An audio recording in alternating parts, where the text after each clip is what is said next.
Hello everyone, कैसे हैं आप लोग। बहुत दिनों बाद मिल रहे हैं, है ना।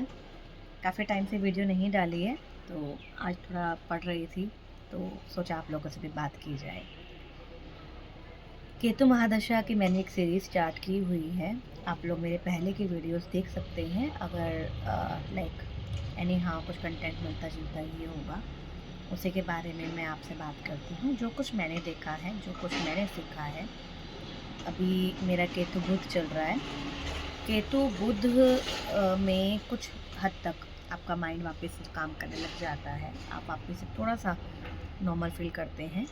एक रोलर कोस्टर राइड के बाद, एक बहुत रोलर कोस्टर राइड है और बहुत एकदम से डर डर देखने के बाद, आइसोलेशन देखने के बाद, बहुत परेशानी देखने के बाद, एंजाइटी देखने के बाद एक नॉर्मल सी लाइफ आप हल्की फुल्की जीना स्टार्ट कर देते हो, सीख जाते हो। कुछ तो पता चल जाता है आपको कि केतु चल रहा है, ये सब चीज़ें होती हैं।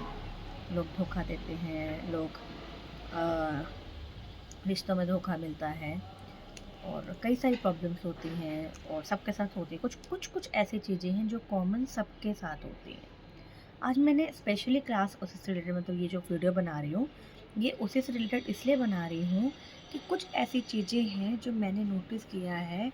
जितना मेरी लोगों से बात होती है, आई कनेक्ट विद पीपल, लोग कॉल करते हैं, मैसेज करते हैं और अपनी लाइक जो भी प्रॉब्लम है, at least I can listen to your problems. I can't give you solution, I can only guide you. क्योंकि जिस चीज़ से आप निकले होते हो तो आपको उसके बारे में आइडिया होता है कि उस इंसान पे क्या बेहतरी होगी।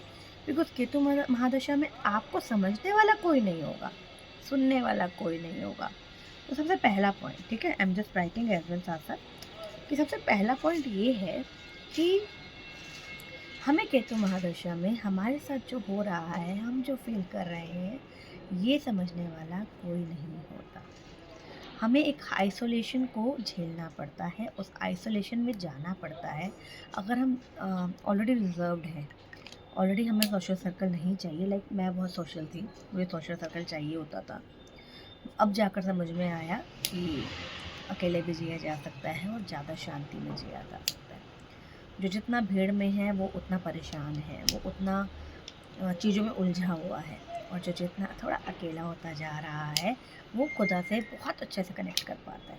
मैं उस डिवाइन ब्लेसिंग को ना, यू विल नॉट बिलीव, मैं उस डिवाइन ब्लेसिंग को ना अपने पास फील करती हूँ, अपने साथ। मैं इस चीज़ को फील कर पाती हूँ कि भगवान है, वो है कहीं ना कहीं। अगर प्रॉब्लम में डाल रहे हैं तो उसमें से निकालते भी मेरे वही भगवान है मुझे।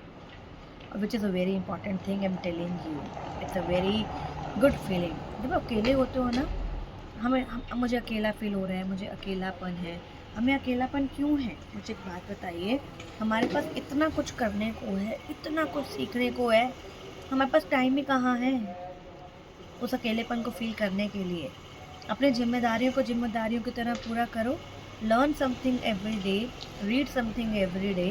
जितने भी लोग हैं जो सक्सेसफुल हैं लाइफ में, वो ये क्यों कहते हैं start reading, start reading, start reading? क्योंकि हम जितना नया सीखते जाते हैं, नए स्किल्स को सीखते हैं, नए लोगों की बातें सुनते हैं और we can say spiritual books पढ़ते हैं, मोटिवेशनल बुक्स पढ़ते हैं, बायोग्राफीज पढ़ते हैं, उतनी हमारी नॉलेज बढ़ती है, हम मैच्योर होते हैं। एक मैच्योरिटी लेवल आता है चीज़ों से डील करने का। आइसोलेशन हो गया पहला, देखिए nobody is going to understand you. Second point is isolation. Third point is humiliation. Humiliation होना ही होना है। ह्यूमिलेशन में आप कोई फंक्शन में चले जाओ, आप किसी पार्टी में चले जाओ, आप किसी के घर चले जाओ, आप किसी के लिए कुछ अच्छा सोच लो, कुछ भी ऑफिस में ले लो, पॉलिटिक्स ले लो, आपको ह्यूमिलेशन मिलना। आप कितने भी सही हो, आप कितना भी अच्छा काम कर रहे हो, आप कितना भी अपना 100% दे रहे हो, if it's written in your say planets, आपके प्लैनेट्स अगर ये आपके साथ होना है तो वो चीज़ होनी है। उस ह्यूमिलेशन को आपको फेस करना है। मैं अपने पूरी केतु महादशा में जब भी लाइक किसी फंक्शन में जाती थी या किसी फैमिली फंक्शन, पहली बात तो बुलाते ही नहीं थे। अगर बुला लिया तो ऑलरेडी वहाँ पे कुछ ना कुछ प्रॉब्लम ऐसा होना है और मैंने रोना है और रोते रोते भी तबीयत ख़राब कर लेनी है। और at the end of the day मुझे वापस आना पड़ता था। तो फाइनली ऐसा होते होते लास्ट में मैंने कुछ जाना बंद कर दिया था, खुद ही जाना बंद कर दिया था। और आई स्टिल रिमेंबर लाइक एक बार एक हवन था, तब तक मुझे ये समझ नहीं थी कि स्पिरिचुअल जो भी काम होंगे वो अच्छे से हो जाएंगे, बट पार्टी, फंक्शन, वेडिंग्स, ये सब में कोई ना कोई प्रॉब्लम्स आएंगी ही आएंगी, ठीक है। क्योंकि आइसोलेशन कैसे मिलेगा ना, तभी तो मिलेगा आपको isolation when you will not be able to enjoy the things, है ना, ये सब चीज़ें। फिर किसका मन नहीं करता वो आए, बस एंजॉय करें, पार्टी करें, मस्ती करें और खाए पिए और लेजिए। इट्स नॉट लाइफ, ये लाइफ नहीं है। अगर जब तक आप आइसोलेशन में नहीं जाओगे, वो लेसन्स नहीं सीखोगे जो कि तुम हमें सिखाना चाहते हैं। वो हमें सिखाना चाहते हैं, कुछ अच्छा चाहते हैं। जब तक हमें आइसोलेशन में नहीं जाएंगे, हम उन चीज़ों को नहीं सीखेंगे। और आज मुझे वो चीज़ समझ में आती है कि जो हुआ था बहुत अच्छे के लिए हुआ था। I am very happy.